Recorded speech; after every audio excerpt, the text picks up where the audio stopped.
Yasu Malagedo.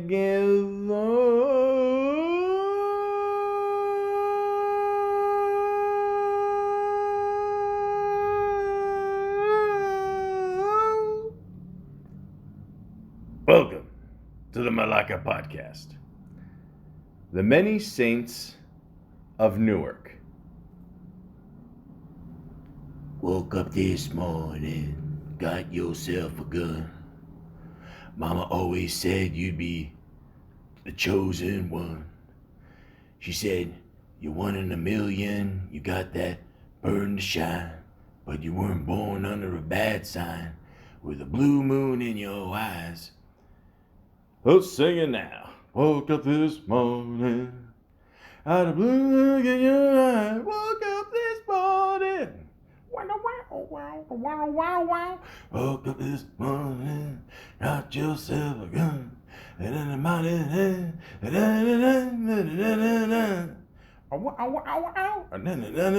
you got that shotgun shine, shame about it. Walk on the bad side, but a gun in your eyes is singing now. Hey, woke up this morning. Got yourself a gun. Got yourself a gun.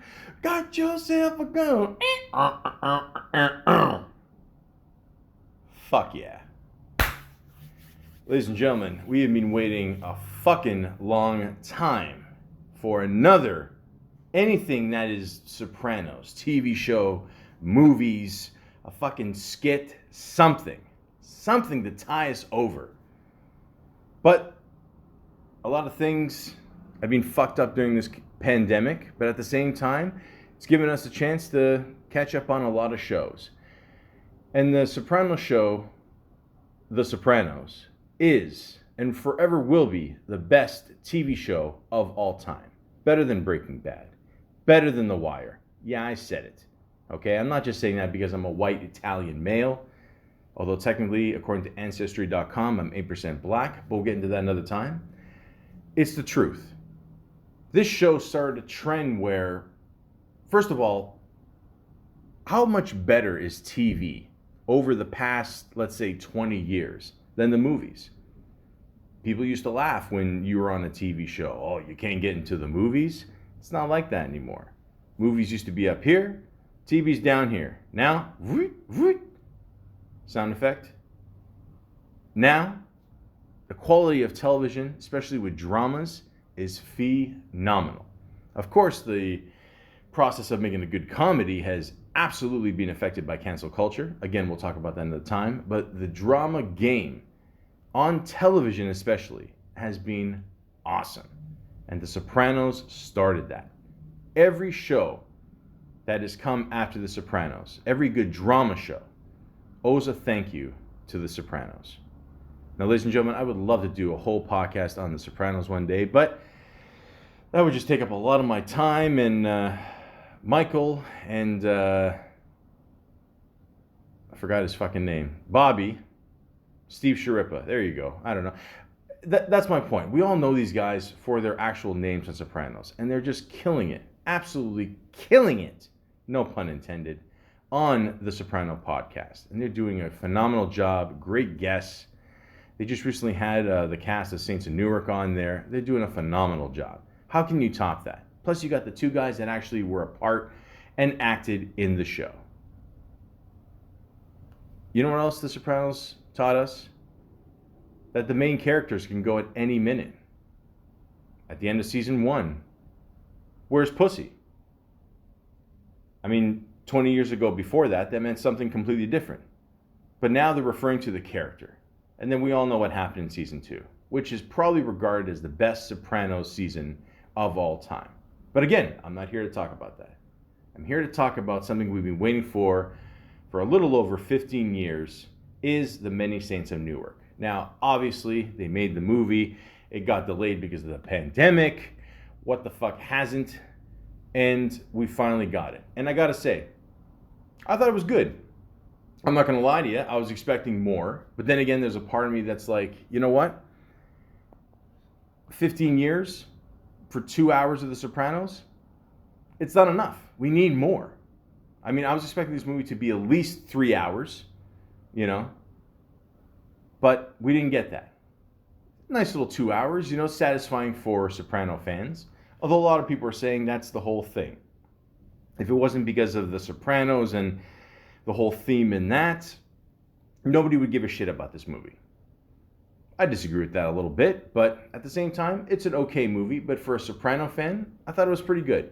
I thought they missed out on a lot of opportunities, to be honest with you, but that's just me nitpicking because I'm a huge Soprano fan, as you can already tell. But hey, it is what it is. Will they make more movies after? Who knows? I honestly see this as more of a trilogy. I think they can easily squeeze another 2 movies out. That's why they only kept it 2 hours, only mentioned certain things. It stopped at a certain point. But again, we'll get into it. So, like I always like to do, go to Wikipedia, the free encyclopedia, because we all know how accurate that is, and talk about the Many Saints of Newark. So it says here, The Many Saints of Newark, marketed with the subtitle A Soprano Story. I like the first one better. Is a 2021 American crime drama film directed by Alan Taylor and written by David Chase and Lawrence Connor. A prequel to Chase's HBO crime drama series, The Sopranos. Takes place during the 1960s and 1970s in Newark, New Jersey. The film follows a violent gang war from the perspectives of mobster Dickie Moltisanti and his teenage nephew, Tony Soprano, in the midst of the city's 1967 riots.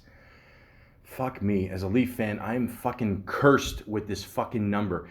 Anyways, it stars Alessandro Nivola as Dickie and Michael Gandolfini as Tony.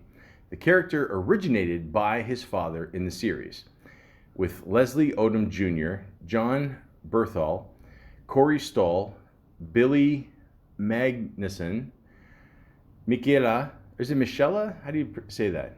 Michael, yeah. It's like my name, but the 2 letters at the name, the thing reversed there.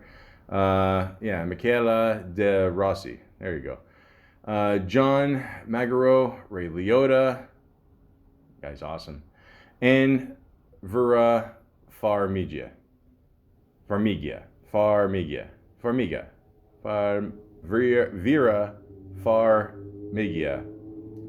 Motorcycle Sound, in supporting roles. Warner Brothers Pictures and New Line Cinema,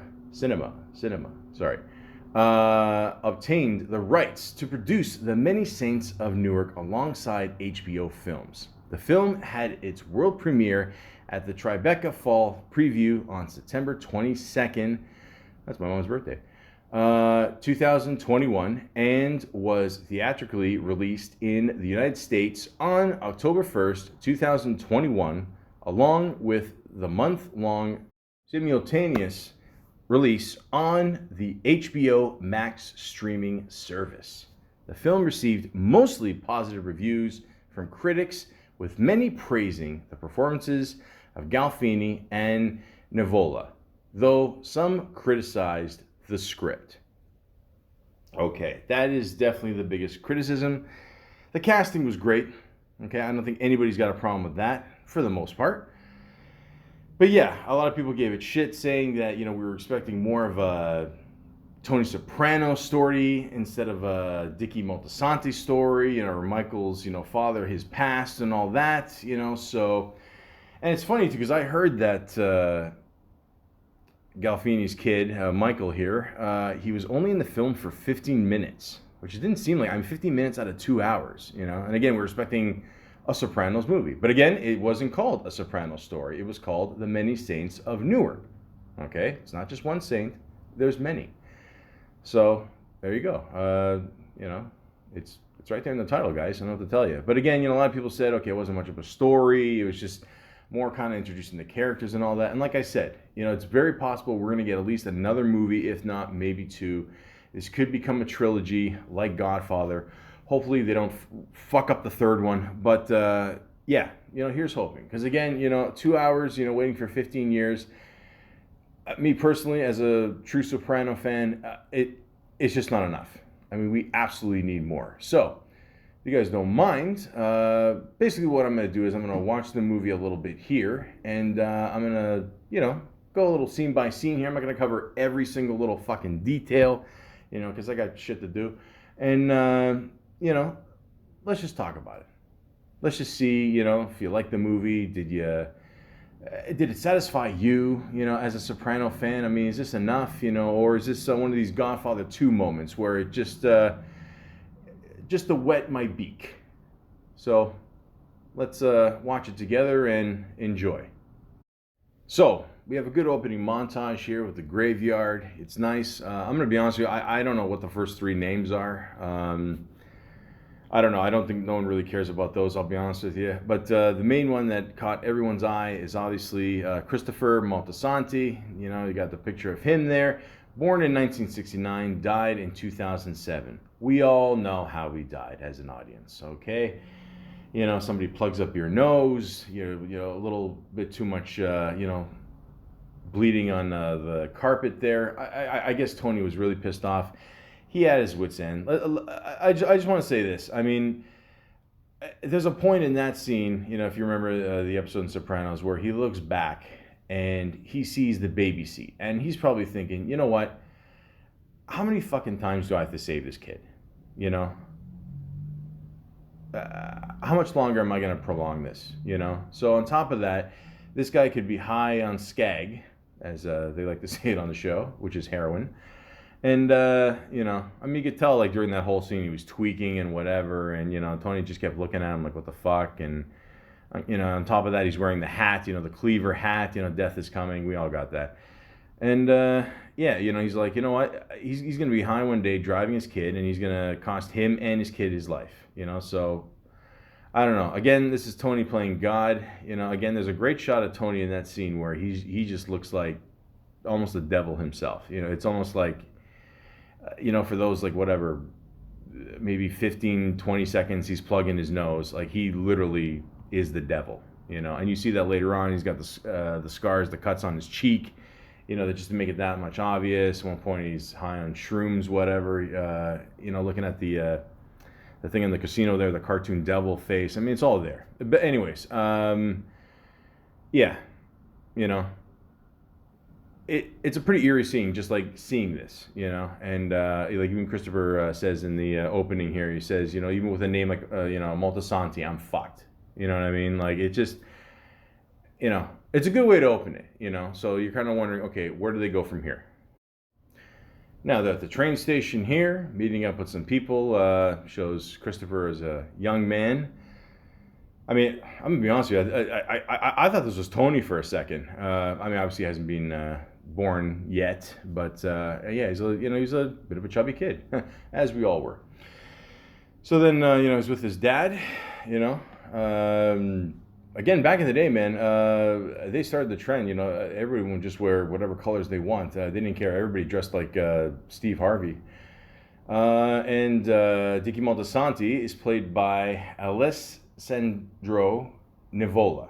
Okay, now I've seen this guy in a couple things. I saw this guy in a really fucked up movie a couple months ago, the one with Jesse Eisenberg, something to do with him doing karate or something. I honestly forgot what the fuck the movie's called. It's a really good movie.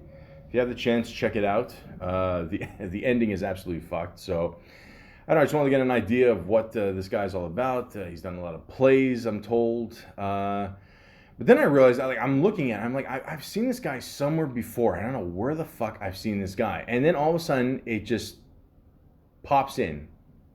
Face Off. He's John Travolta's brother, the Malaka that can never tie his shoes right. He played his brother. So this was like, whatever, years ago, 97? Yeah.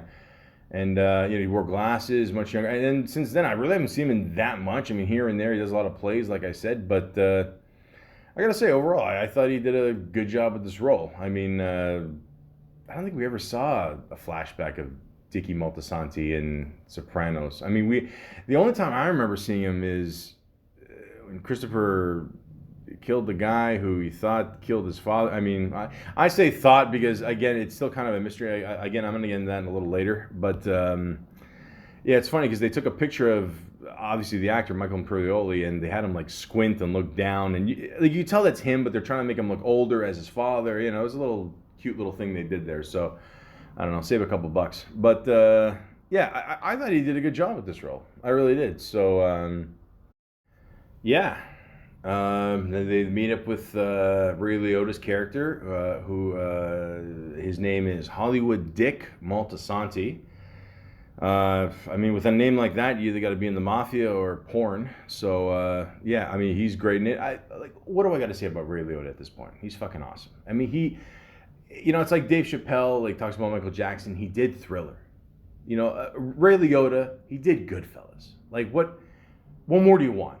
It's like if you haven't seen Goodfellas by now, I just feel sorry for you. It's one of the best movies of all time, one of the best gangster movies of all time, plain and simple. Little side fact, apparently Sean Penn was supposed to get the role originally, but then he had a good talk with Ray Liotta. I don't know, he said something about pulling him in a room for a minute, talking to him, and then he just convinced him, and Martin Scorsese said, yeah, we got to get this guy. So I don't know if that's true, but still, it's hard picturing any of those three guys not being in Goodfellas. Again, De Niro part was supposed to be played by Al Pacino. He turned it down for Dick Tracy because he didn't want to be a gangster. But then, ironically, he was a gangster. And yeah, we all know the story, guys. Okay, so and of course, nobody's gonna top Joe Pesci. So yeah, they're just meeting at the train here, and they run into also his wife to be, which is played by Michaela De Rossi. I hope I'm saying that right.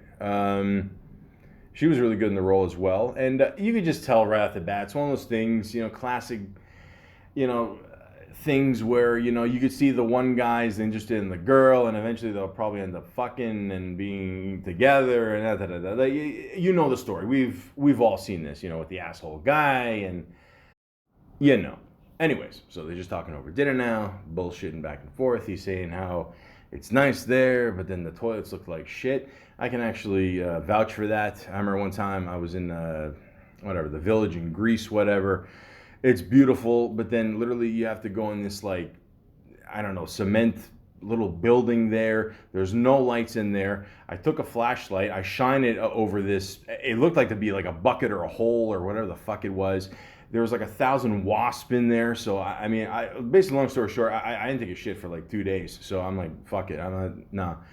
So I know what he's talking about. But again, you could see the, the eyeing back and forth, and hey, I'm gonna fuck you in the future. Yeah, I'm just calling it how it is, guys. It is what it is. Does this usually happen in Italian families? Probably. The point is, I got an idea what I sound like when I'm fucking, because in the next scene, Moltisanti here is just laying in bed here, and he hears Ray Liotta fucking in the next room. He sounds out of breath. I give Ray Liotta some credit. He's like, what, 70 now? I mean, come on, like he's in Goodfellas, guys. But at the same time, it's pretty funny.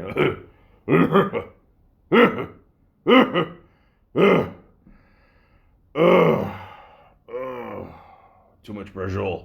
Anyways, I can say things like that because I'm Italian. You can't, okay? Unless you're Italian. But anyways, next scene. You got Moltisanti here. Seems to be working with like an undercover cop, and then he's collecting money from the other guy. You've never seen that before in crime. The next scene, again, I want to say this too, like the background is really well done. Like it's, in scenes, it seems kind of like gloomy, it almost like I feel like I'm watching Gran Torino, it's kind of got that like green kind of tinge in the background. Like it creates a pretty good atmosphere. And like I said before, we were introduced to Harold McBriar, who's played by Leslie Odom Jr., who did a great job in One Night in Miami. If you have not seen this movie, my opinion, I watch a lot of movies. Let's just be honest, guys. Like I said, TV up here, the car agrees with me. And the movies have just kind of gone downhill. There's still good movies out there. It's just, I don't know if it's a Corona thing or whatever the fuck, but Whatever, man. One Night in Miami is an excellent movie. Probably the best movie I saw last year, for sure. I don't even think it got even nominated for Best Picture, which is really sad. But that's the Oscars for you. You know, one year they're racist, one year they'll make up for it. Back and forth, back and forth. But anyways, and he's just talking to his. I'm assuming this is his wife, and this actress is awesome. Her name is Patina Miller, and she's lovely, wonderful woman. If you're watching Power Book 3, Raising Kanan, it's all part of the whole 50 Cent show there. I don't know. The first one, I don't know. I couldn't really get into it. It was too soapy for me. The second one is a continuation off that. So the third one is kind of like, the rise of Kanan, the one character. So this show is great. It just ended. If you have the chance, watch the first season. Joey Badass is in it. He plays the bad guy. He's great. I saw him at the Phoenix. I did a job there one time, and yeah, the guy puts on a hell of a show. The big guy that's with him, I forgot, the one that was on Nardwar. I don't know, that guy's fucking hilarious. But yeah, he's got a good squad there. Very nice guy.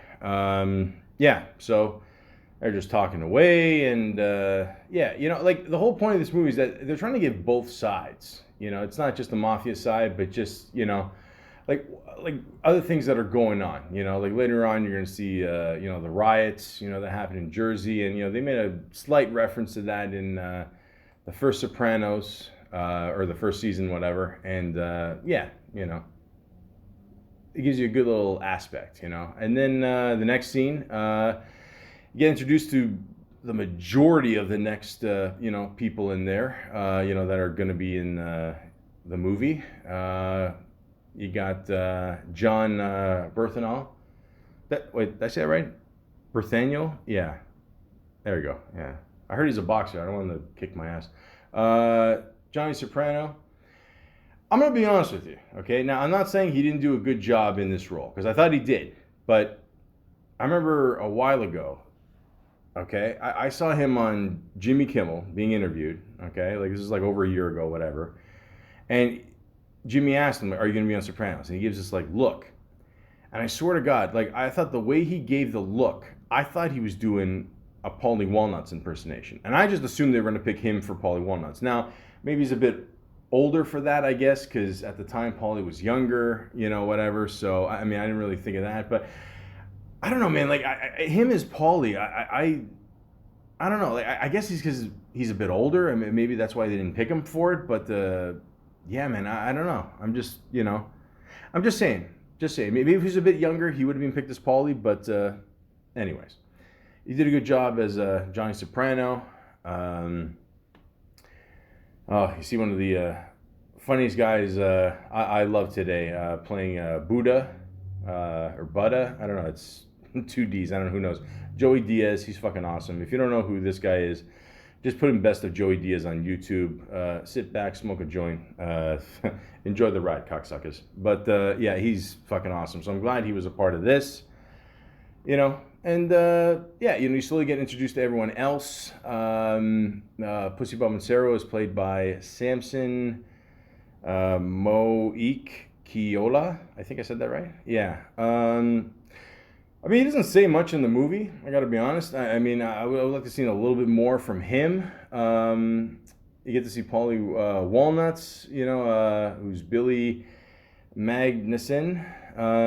He did a good job. I'll talk about him a little bit more later. So yeah, you know, you slowly just get introduced to these people, you know. Here's the funny thing,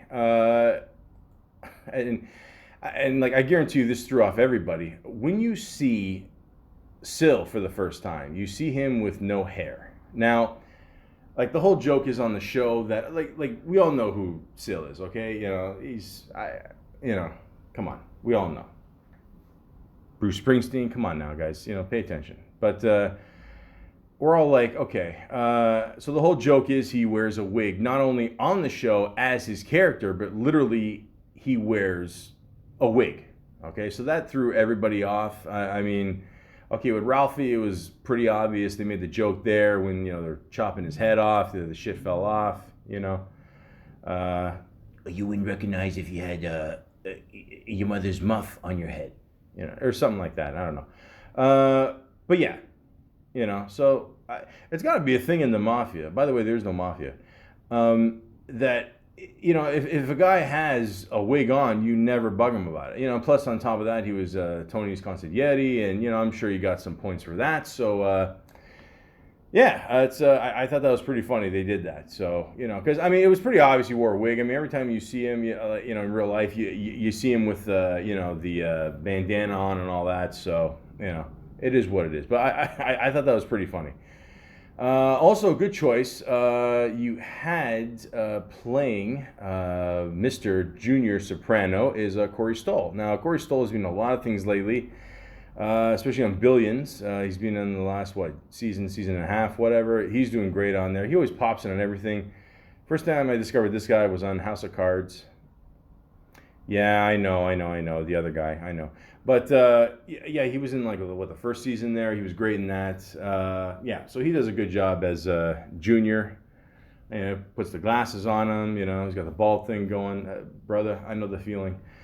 Yeah, so you just get a little introduction of what the characters are and what they're all about and the mannerisms and all that. And yeah, also it's great seeing the person playing Livia Soprano, Vera Farmiga. I hope I said that right. I'm fucking up a lot of names today. Sorry, guys. No hits out on this guy.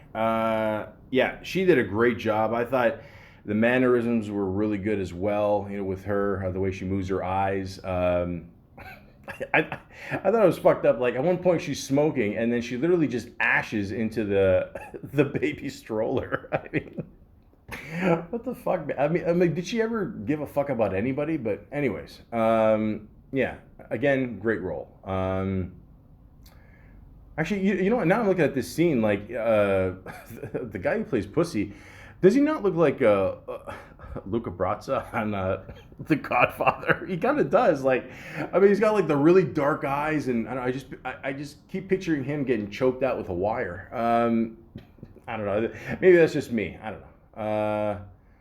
But yeah, so so far so good. Of course, you gotta have the scene in the Satriali's in the back there where they all hang out. They're all just bullshitting. As you can clearly see, nobody has changed anything in the last 50 years. I think, like, even when you watch The Sopranos, like, they still got the same fucking fridge, same stove. Like, nobody gives a fuck. Like, as long as the shit's working, who cares? But then again, back in the day, they used to make things, that would last forever. I'm not gonna lie to you guys. If you guys know anything about Canada, if you're from Canada, Eaton's. That's what my stove says. Okay, so that gives you an idea. Like, my place kicks ass. Don't get me wrong. But thank you to my props to my landlord. But I don't know who's ever taken charge that day. Who knows? I mean, they're Greek, so it could be one or the other, or someone's cousin. But anyways, they're the shit boils a thing of water in like 3 minutes. Okay, I go to my parents' place. I don't know. I could fucking go back to Toronto in that time. But yeah, again, they don't make them like they used to. So creates a nice little atmosphere. It looks the same. It's cool. They did all that, whatever. Now, of course, Dicky Moltisanti is doing some business with one of his associates, not in the mafia, but just outside, Harold. And of course he's getting a little shit for that because he's black and, it's cool, we grew up as friends, but, you can't really, bring him in this atmosphere, which is important because, I mean, like, even watching The Sopranos, like, during the 90s, thousands, like, does anybody remember any black people in that kitchen? Or in the back of Satriali's? I don't. I mean, I remember the one dude had to, the guy from Baywatch there, he had to pick up the turkeys, but I don't know, they meant, oh, no, that was at the strip club. Yeah, see, there you go, yeah. See, everybody's welcome to the strip club. Not so much Satriali's anymore. But again, he's getting shit about that, and, he's making the money, and whatever, Again, it's supposed to, say how times have changed, and, that was more a Dicky Moltisanti thing, not so much Tony Soprano. So again, that they shake down for the guy they shook down for money before. Obviously, they're chasing him. Yeah, he don't make it. Good little action scene there. And the next scene, you got Dicky Moltisanti, dealing with the riots there and all that, and the cops and everyone. And someone just throws something at him. He's late for the dinner. This is again where you first get introduced to Paulie. I mentioned the guy's name before, who plays him, and yeah, again, Paulie was one of the more popular characters. Again, I wish they put more into his character. I get it, give it, little snippets and all that. And again, we don't know what's going to happen in the future. We don't know if something more is going to happen. We don't know. We don't. Maybe he's going to have more of a part in another movie they make. We don't know. But it is funny seeing him at the dinner table. He's drawing his fingernails, whatever. I remember in the one where they get lost in the woods. When you first see him in that episode, he's like, "Let's go with the set and finish." And he's just passing whatever, a thing of pepper or something. I don't know. And it's classic Paulie. So I thought that guy did a good job playing Paulie. I mean, again, I would have liked to see more, but it is what it is. Again, I can't get over Syl being bald. I'm sorry. It looks like I don't know. Like, remember that big guy on Seinfeld, the one that Newman was sleeping with his wife? I don't know, like the comb over there. It looks even. Somehow it even looks worse than that. It's just, holy shit. I don't know. It's hard to keep that secret, eh? Of course, it's a movie about Italians, and of course they got to have a domestic fight. They have Ray Liotta's character fight with his, new girl that he brought overseas here. She gets,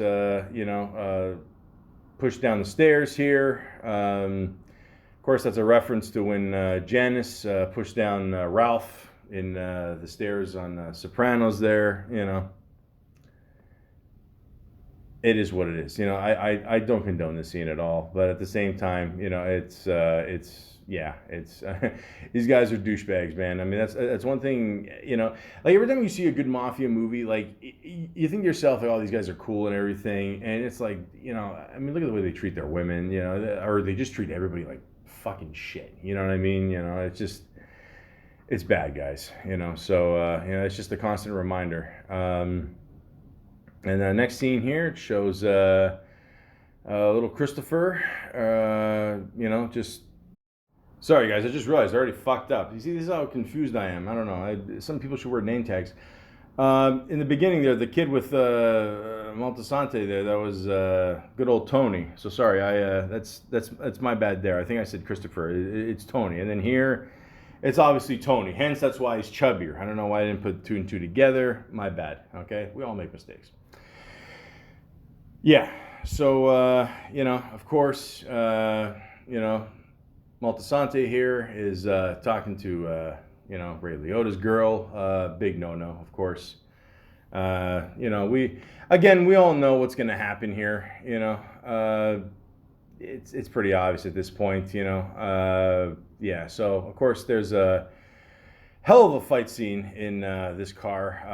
I've heard they had to tape this scene like a bunch of times, like maybe close to 100 or something. I don't even know how that's possible, but. And then the guy who plays Dicky here, he said, like, after they did that scene, the next day he got a call from Ray Liotta, and Ray Liotta was calling him. He's like, "Oh, you fucked up my neck. I can't move." And then like he's doing this for a while, and then all of a sudden he's like, "I got you, motherfucker!" So Ray Liotta was awesome. But I mean, this is a pretty brutal scene. You can definitely see where Christopher gets his future, angry fighting scenes from. But yeah, it's pretty brutal. So of course, he's got to cover it up, and during the riots here, what does he do? He drops off the body in a warehouse here, and you could tell it's definitely CGI fire, but still, it's that's it. That's how he does it. I don't know. I guess back then you didn't have to dig as much. I guess I don't know. Sacks of lime back then were very expensive.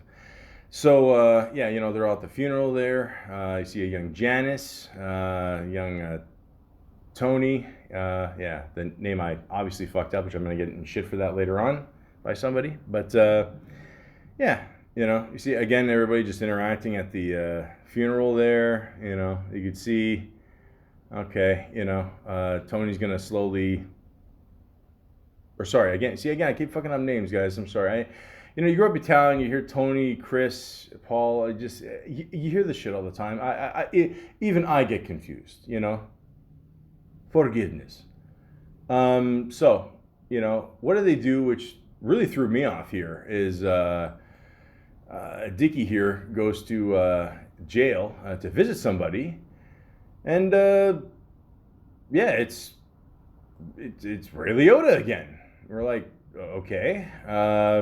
Okay, so they're doing the whole twin thing in this movie. Okay, that's cool. I don't have a problem with that. I mean, I'll watch Ray Liotta to the day I die. I don't give a fuck. But again, guys, I do have to say this. Like, it's almost like the movie is like in many ways like making fun of itself, and it just is. I don't know. Like, I have that feeling about this movie. Like, again, David Chase loves to fuck with his audience. So. Again, I'm not surprised that he would do something like this, so it's cool with me. I'm just saying it's kind of got that, they're just like making fun of their own movie in many ways. I don't know. So, but anyways, Dickie's getting a place for Giuseppina here, and because the Gumara's got to be taken care of, right? So yeah, strolling along here, they're just, there's a good scene here with Dickie talking to Tony here, just shooting the shit, little things, giving a nice little speech there. Again, I don't want to give a lot away, although for some reason I'm reviewing the movie and I forgot to say spoiler alerts, but whatever. No one's perfect. So, it's the Malaka podcast, guys, not the Einstein one. So, again, they're just conducting business here. Him, Junior, with their buddy here, Harold. Same old stuff. And this is probably where a lot of the movie gets criticized for. Again, the whole story. Like I said, it's obvious he's gonna end up, fucking Ray Liotta's girl. I mean, he's dead now, so who else is gonna? But again, the whole Ray Liotta thing. I mean, they. Like, okay, what can you do for me? Okay, I'll get you this album, help you pass the time in jail, It's just, it's still, like the whole twin thing. It's funny. I don't know. I mean, and then at this point you get to see, a couple scenes with the young Tony here, and he's with somebody. Obviously he's with Artie. I know. The irony is Artie is the one that has hair in this movie. And it's funny too, because they always said well, not always, but the one dream sequence they had in Sopranos, like where the coach says, "Oh, Artie, he was the worst one," and you can kind of see that in like a lot of scenes with Artie. I mean, he's not like the character's not in it a lot, but you could see him like being kind of a bit of a shit. You know what I mean? So I thought that was done well. And it shows Dickie again, drinking from a flask. Remember back in the days, guys, where like everything was made of glass? Yeah, now it's cheap because they're plastic. And then you get to see a grown-up Tony Soprano, or teenage Tony Soprano, played by Michael Gandolfini. Michael, I just want to say your dad was awesome. May he rest in peace. And it's really cool, for you to play your father's role. I mean, this is awesome. I thought he did a good job with it. I mean, nothing, spectacular. Like, I'm not gonna lie to you. I'm not gonna tell you it's like watching Al Pacino in Godfather, but it was still pretty good. He's kind of got the I don't know, Donny Osmond, Tony Danza, early '80s haircut there going. That's cool with me, man. It's all good. It's a style, man. It's a style. I wish I had hair. But anyways, yeah, he's slowly kind of, like Dickie's kind of like taking him on his wing and showing him the ropes a little bit, always talking to him, giving him advice and stuff like that, and because his father's not around. It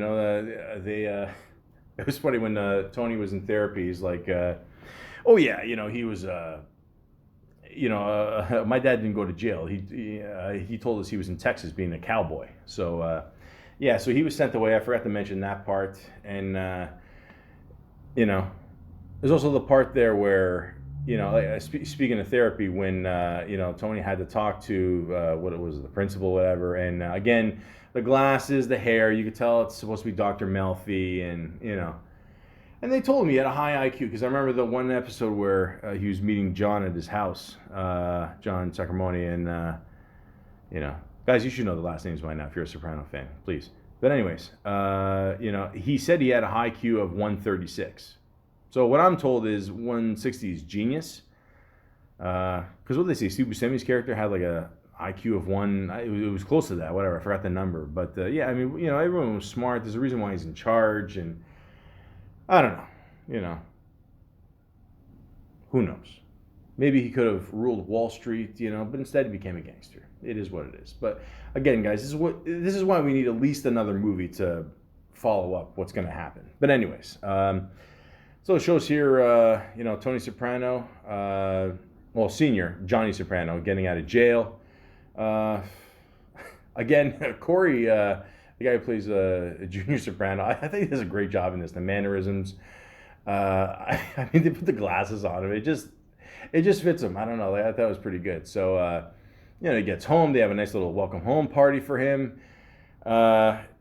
Again, the woman who plays Olivia Soprano did a great job. Him and Johnny are just breaking balls back and forth. I mean, the guy's been out of jail for like 10 minutes or something. I mean, they're already just bitching and complaining, whatever.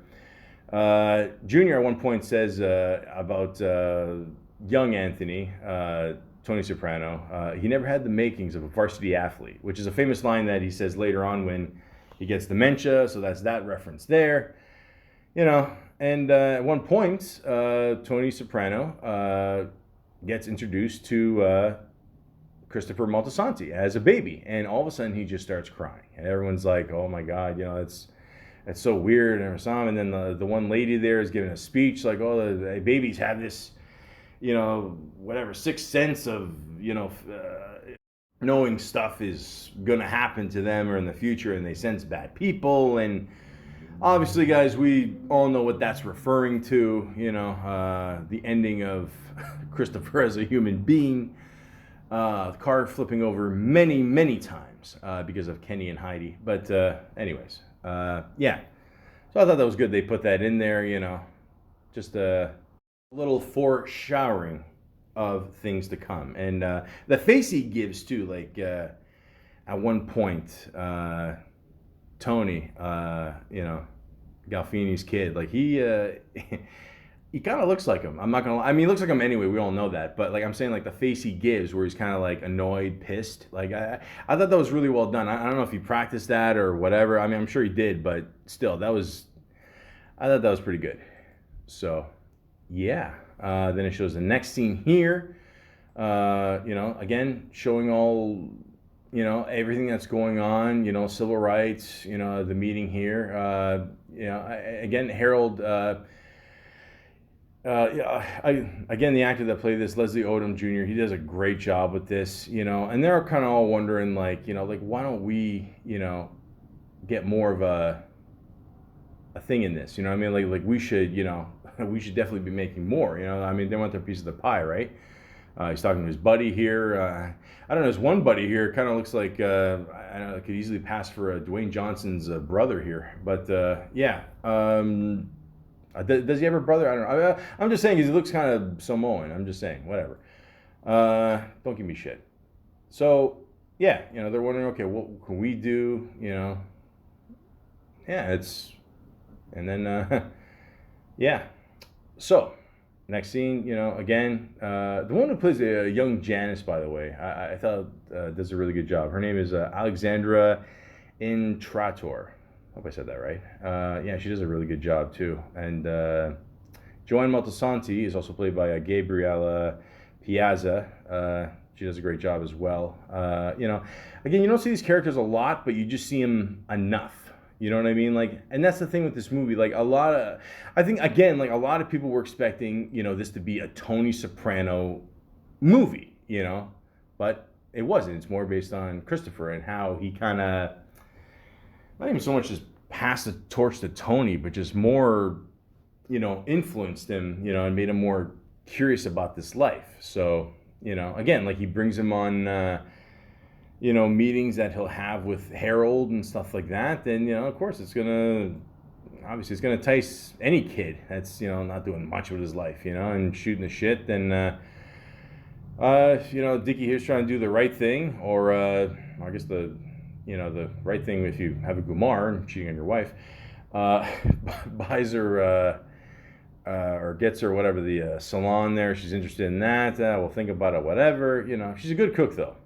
All right, always takes care of him, with the food. So that's nice, So that's a lesson out there for anybody or for any woman that's gonna go out with a married guy. Always make sure he's full. Because worst case scenario, I mean it is true by the way. A way to a man's heart is absolutely his stomach. But at the same time, keep in mind, ladies, when he's full, he's not thinking right. I mean, we're all, and especially with Italian food, forget it. Like, we're all loaded up on carbs and, we're just in a coma at this point. So if you're going to ask us for a favor, ask us after dinner, not before. Thank you. So, again, like I said before, Tony's bored with his buddies here. They just take the ice cream truck. I thought that was pretty funny. You got Artie in there, and you got good old Jackie Aprile. And what do? They're like, it's like an Italian version of Robin Hood. I don't know. I don't know how rich an ice cream truck guy is, but whatever. They go to the park there and they just give out free ice cream. And that's interesting. Because I remember like, one time in Sopranos, Junior said something like when they were kids, they went to the shore and got lobsters out of the traps and sold them for $1. So it's funny how, like, I'm just assuming this is the first major thing they did on their own. They, really don't make any money. They're just doing it just for the fuck of it. Like they're not making money off the ice cream. They're literally just going to the park there, eating some ice cream, and then they just hand it out to all the kids there. That's it. Who wants free ice cream? That's it. So, it's interesting. And then the next scene here, you got the adults, doing their own thing. You got Tony in the car with his wife. You got Dickie Moltisanti with his wife. And, of course, again, if you... I mean, road trips will, drive anybody nuts. But, if you're Italian, forget it. I mean, if you're in a car with someone more than like 20 minutes, you're bound to argue with them. And, sometimes it ends up, you pull out your gun and you shoot your wife accidentally in her beehive. Jesus Christ. But again, this is a reference to a story that Janice told in the first episode of season 6, and Tony never liked this story being out there, but like it literally made a hole in her head. I mean, dude, like you could have just blown her head off right there. Like, I mean, again, these people aren't good people. We watch it because it's entertaining as fuck, and it is awesome. Speaking of entertainment, Harold is now fucking Josephina here. Oh boy. I mean, keep in mind, guys. Like I grew up in East York, Toronto. So I'm used to seeing white girls with black guys. I mean, that's not a problem with me. It shouldn't be with anybody. But this is a big no-no in the whole mafia aspect, if there was a mafia. So shit's gonna go down, if someone finds out about this, and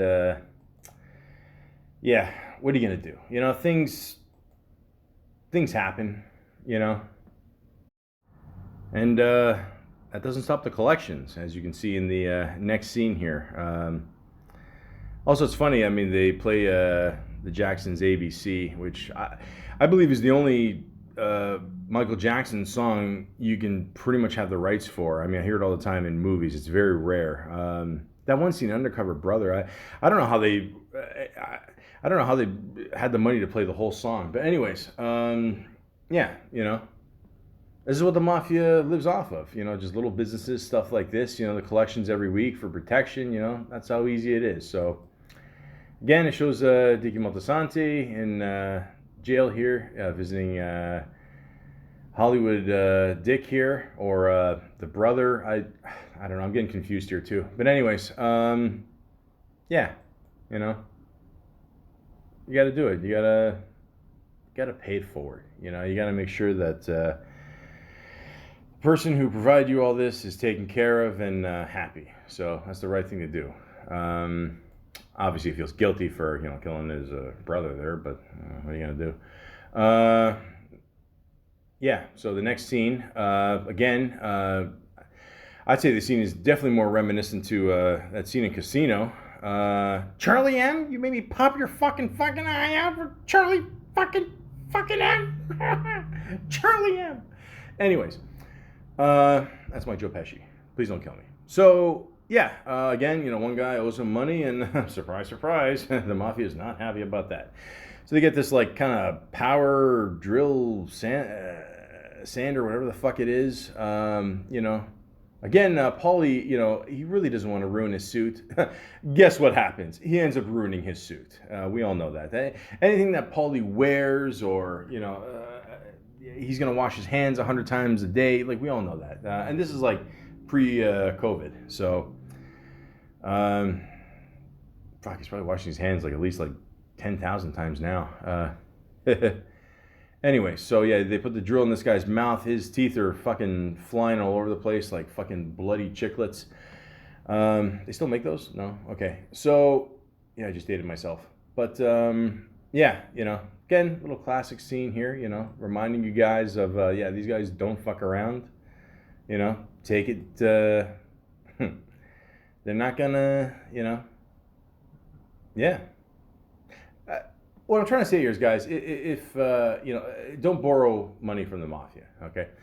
Yeah, and I mentioned this scene before about them being in school here, and Olivia talking to the principal, and then Tony talking to, I don't know, the future of Dr. Melfi here. Be funny if they were like somehow related. I mean, I don't know. They didn't make any inkling of that, but again, in the world of Sopranos, you never know. So, and next scene, Harold finds out that his buddy got a drill in the face. That's putting it lightly. Yeah. So, and then it shows Dicky Moltisanti here. He's just walking. They're just shooting the shit, and of course, Joey Diaz has to make a joke, because that's just how he is. In the movies, real life, it doesn't matter. A little off color, and then Dickie gets a little pissed off, and all of a sudden a shot comes out of nowhere. Shots are going off, a little bit of a shootout here. Of course, retaliation for what they did to the guy there, and good little scene where like at one point Dickie goes into the thing, the one room there. He sees him, and it's kind of a standoff, and then nothing happens. They hear the sirens or whatever, and then everyone's just got to take off. So, and this is a really good scene here. The next one showing Tony with his mother, because there's not a lot of. I mean, there's a couple scenes in this, but that's one thing. Like with the original show, The Sopranos, the first two seasons, what made it so great was, the character of the mother talking with Tony. And again, if the show could have gone in a whole different direction, if certain things didn't happen. And that fucking digital face in season 3, episode 2, holy shit, that was just like, it looked like a bobblehead. Anyways, Yeah, so this is a good little interaction they have here. I mean, like again, she plays this role so well, Vera. It's just crazy. Like she's got the mannerisms, the way she talks to him. Like he really didn't even do anything. He's just getting yelled at for whatever, and for other shit that people did. I don't know. It's pretty good. And then, of course, it shows Tony and Janice again, together, just shooting the shit at the funeral here, and again, a little classic scene where I don't know if this is like reminiscent to the one scene where like it was raining at the funeral at this Sopranos, and John was pissed off at Tony's brother for maybe doing what he did or not. He didn't know 100%, so I don't know, maybe it's reminiscent to that. But, again, like, young Tony here is kind of getting kind of sucked in the world here. He's surrounded by this. I mean, I don't know, like I don't know, to me it was inevitable that it was going to happen. But, again, a perfect example. And then next scene, Dickie gives him a free thing of speakers, yeah, back then everything was made of wood. If you ever want to like freak a millennial out, just show them a speaker from like 1978. I mean, they're gonna shit their pants. I don't know. I just tell them that Beavers made it.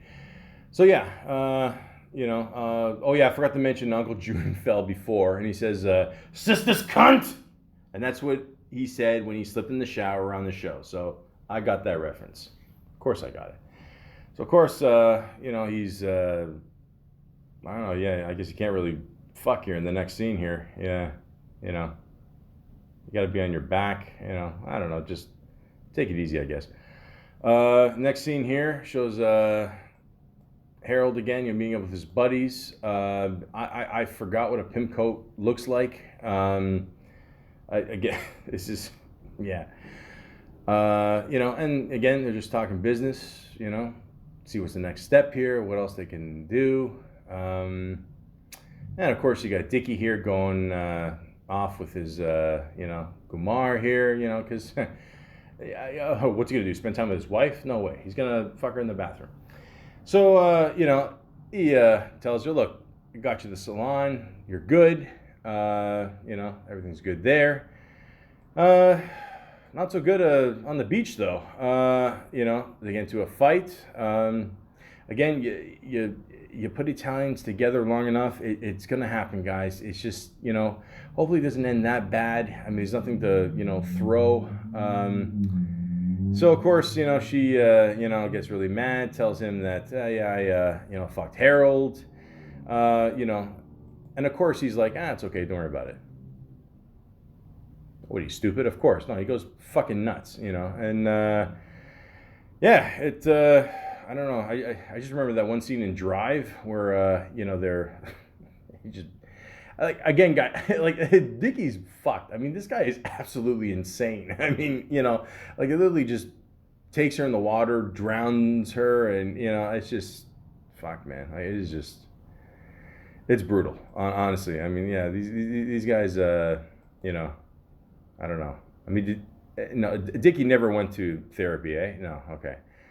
So, shows Tony here just enjoying, the speakers. I'm surprised, I don't know, years later he can still hear. But, and then it shows Dickie again showing, or just talking to Ray Liotta in jail here, just telling him what's going on and and... Yeah. Next scene. This is one of my biggest beefs with this movie. And again, maybe it's because I'm a hardcore Soprano fan, but I remember this the part where it was a season 6, episode 1. Tony's telling the story how he met Carmela, or when they first saw each other. She saw him in a parking lot beating up. What was the guy's name? Tedesco or something like that. I thought for sure they were going to make a reference to that in this movie and have the Carmela character more, I don't know, just, I thought it was going to be better. I don't know, that's just me. But, I mean, it was clear, okay, the blonde girl in the background, is going to be Carmela. Hey, Carmela, you got a quarter? Yeah, already stuffing his face. He's still skinny, lucky bastard. Anyways, yeah. So I was hoping they'd do more with the whole introduction there.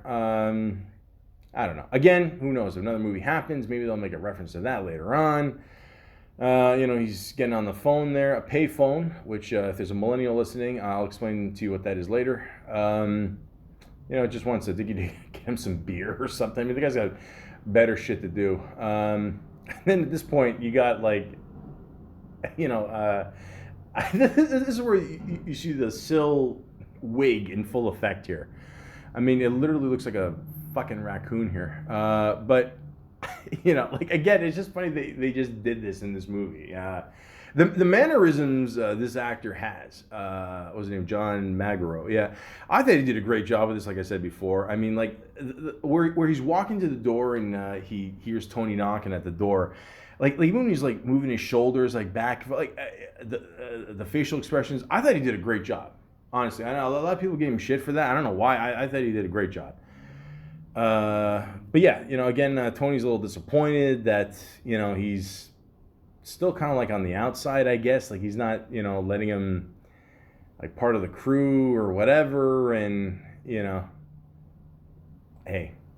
It's tougher when you're a kid, man. If you really look up to somebody and you feel they let you down, and it sucks. It's not a good feeling. It's kind of a turning point. I mean, it kind of like it makes you wonder if like Dickie Moltisanti here talked to him and said, listen, this life isn't for you. This isn't meant to be whatever.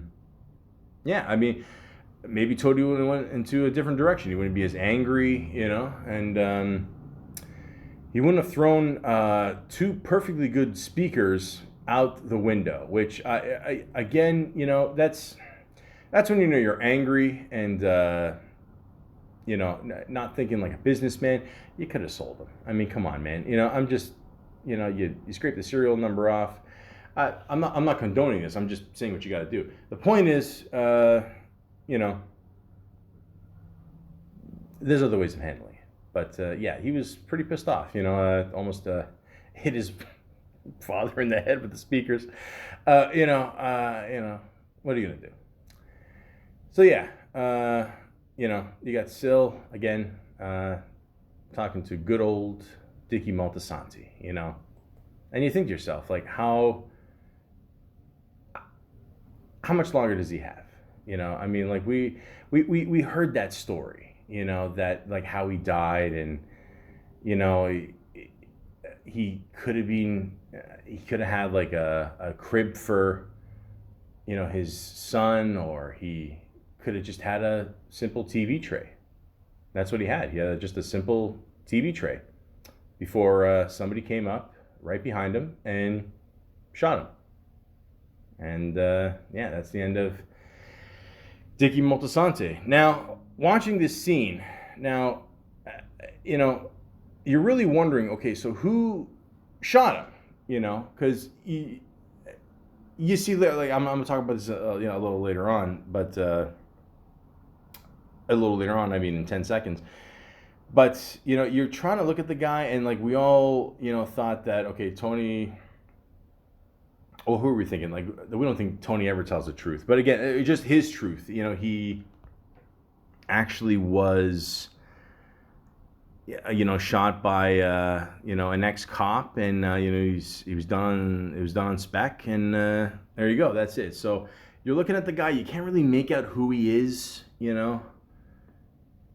Again, you just see him in the snow there. You see the TV tray right there. Yeah, we kind of.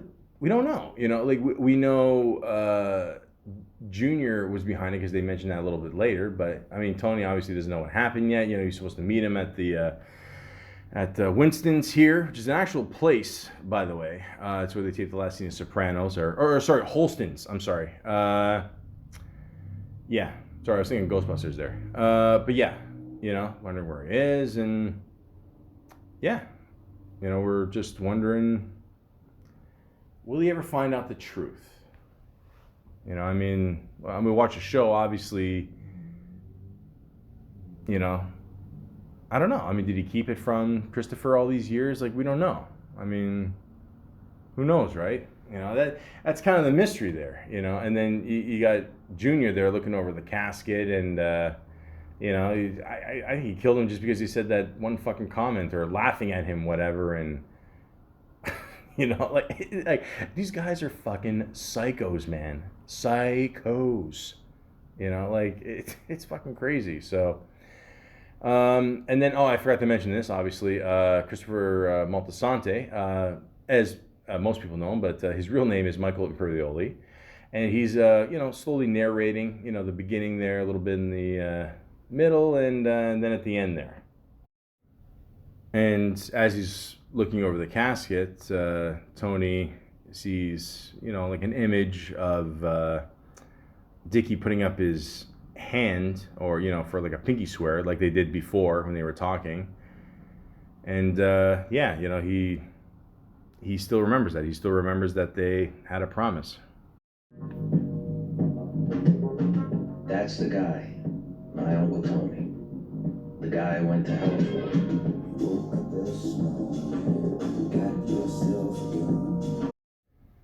And that's it, guys. That's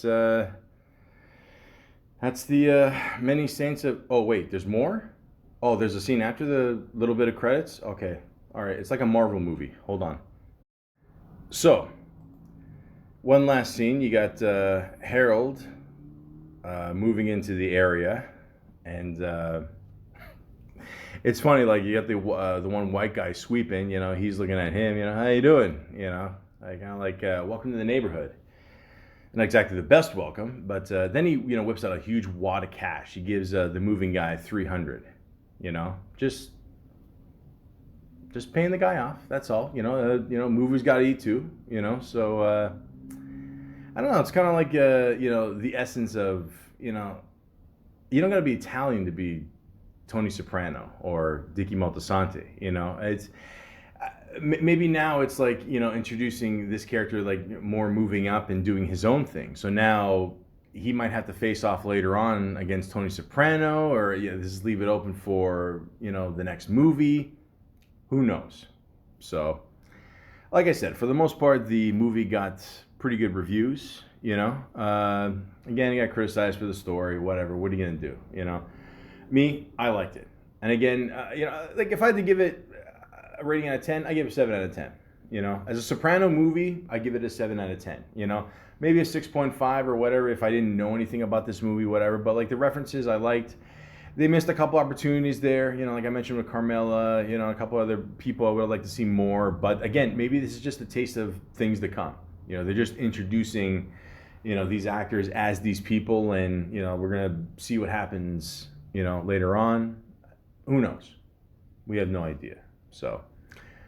But like the last episode of Sopranos, the TV series, I wanted more. I mean, like I said before, 15 years and we only got a 2-hour thing. Like I want more, man. I need more shit to watch during COVID. I mean, it's a good little start. God only knows when we're gonna get the next movie, if we're gonna get a next movie. Who knows? But David Chase was even asked, like, what do you want to do with these characters? Do you want to do a TV show? He said right away, no. Classic David. But he said, yeah, I could see myself making another movie, and I would absolutely love to see that. So the more Sopranos, the better, guys.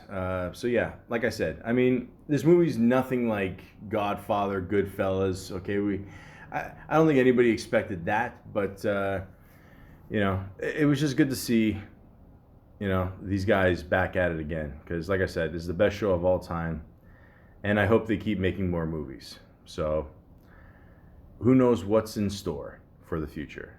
But for now, we have the Many Saints of Newark.